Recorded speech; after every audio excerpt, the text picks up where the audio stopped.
Hello, नमस्ते सर्वांना. श्री स्वामी समर्थ. तर तुमची तयारी झाली का गौरी गणपतीसाठी? तर आता आपली तयारी करायची. त्यासाठी आज आहे हे रविवार आणि रविवारी मुलं घरी असल्यामुळे मी आता सर्व फळीवली भांडी वगैरे काढलेली आहेत घासण्यासाठी. आणि आता सगळं स्वच्छ करून घ्यायचं आहे घर. गोधडी वगैरे म्हणजे बिछाणा जो असतो तो झालेला आहे धुवून माझा, आणि थोडंफार राहिलेलं आहे. गुड मॉर्निंग, नमस्ते सर्वांना. श्री स्वामी समर्थ.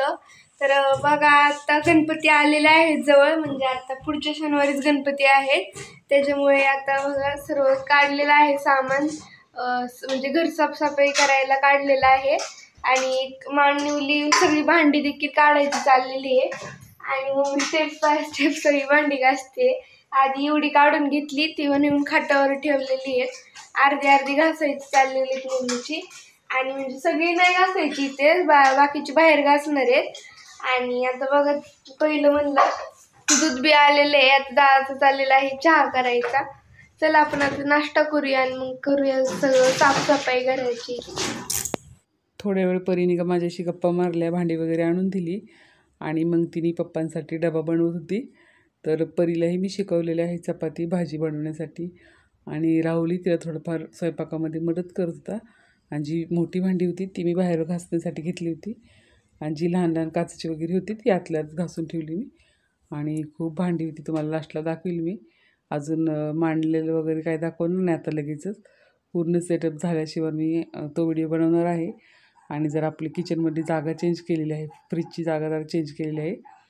आणि आता इथून पुढे तुम्ही पहा, किचन आवरायला पूर्ण एक दिवस माझा पूर्ण दिवस गेलेला आहे. आणि तुमचीही घराची साफसफाई करताना अशीच धांदल उडती का?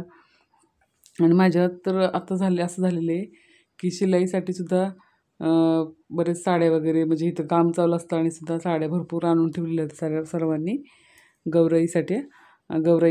गौराईसाठी साडी वगैरे आणून ठेवल्या होत्या भरपूर सगळ्यांनी पिको फॉल करण्यासाठी. कोणाला हरतालिकेसाठी साडी वगैरे घालायची होती, तर त्यांचे अर्जंटचे ब्लाऊज होते. त्यासाठीच मी लवकरात लवकर म्हटलं भांडी वगैरे घासून घ्यायची.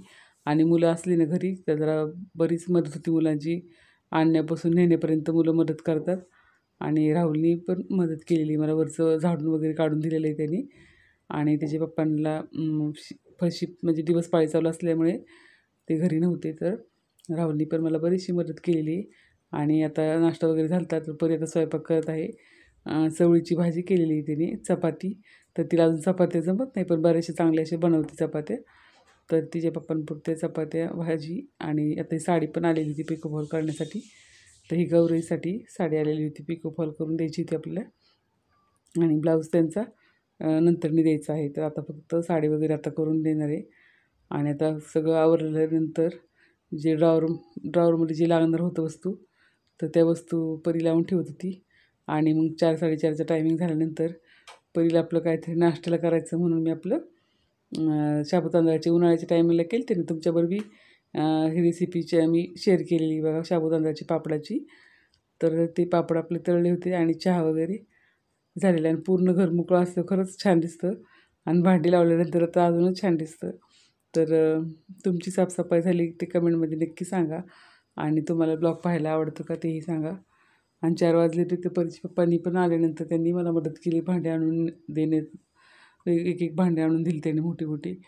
आणि मग ती भांडी मी सगळं जुळवून लावत होते. तर संध्याकाळची मला वाटते 7-7:30च्या नंतर मग माझी आंघोळ वगैरे झाली. आणि तिथून पुढं मग स्वयंपाक करायचं घेतलं मी. आपल्या मुलांना आपण छोटी मोठी कामं शिकवली तर खरंच आपल्यालाही मदत होते आणि मुलांनाही सवय लागून जाते की घरातली कामं कुठली कशी करायची असतात ती. तर तुम्हीही तुमच्या मुलांना नक्कीच अशी सवय लावून ठेवा. तर आता परीने सर्व वाटा वगैरे पण स्वच्छ करून घेतला. आणि त्यानंतर मला घरात थोडीफार मदत करत होती भांडी लावण्यात. तर तिने जुळवून देत होती भांडी मला, कुठल्या डब्याचं झाकण कुठं येते, आणि तशी करून तिने फार मदत केली. आणि दादानेही मला मदत केली. तर दोन्ही मुलं माझी खरंच खूप मला मदत करतात. आणि आत्ता मला अंघोळ करायची होती आणि स्वयंपाकही करायचा होता. भांडी लावण्यालाच बराच वेळ गेला, जितका घासाय नाही इतका सर्व भांडी हे करण्याला वेळ गेला. तर परीने सर्व हॉल वगैरे सर्व सोपे वगैरे काढून तिनेही झाडून एकटीनेच काढलं होतं. आणि तिच्या पप्पानी आले तिला मदत. तर संध्याकाळच्या स्वयंपाकाला आता मी सुरुवात केलेली. आणि फक्त चपाती आणि बेसन पोळी करणार आहे संध्याकाळच्या जेवणासाठी. का तर मुलंही दमली होती, तर जेवणाची कुणाचीही इच्छा नव्हती. आणि तुम्हाला सर्व ताईदादांना एक विनंती आहे की ब्लॉग कसे वाटले ते कमेंट करत जा नक्की. तुम्ही कमेंट केल्यानंतर मलाही प्रोत्साहन मिळतं आणि अजून तुम्हाला माझ्याकडून कुठले कुठले ब्लॉग पाहण्याची इच्छा आहे तेही कमेंटमध्ये नक्की सांगत जा. आणि आपले ब्लॉग पाहायला तुम्हाला कसे वाटतात तेही नक्की सांगत जा. आणि आपल्या चॅनलला लाईक सबस्क्राईब करायला विसरू नका.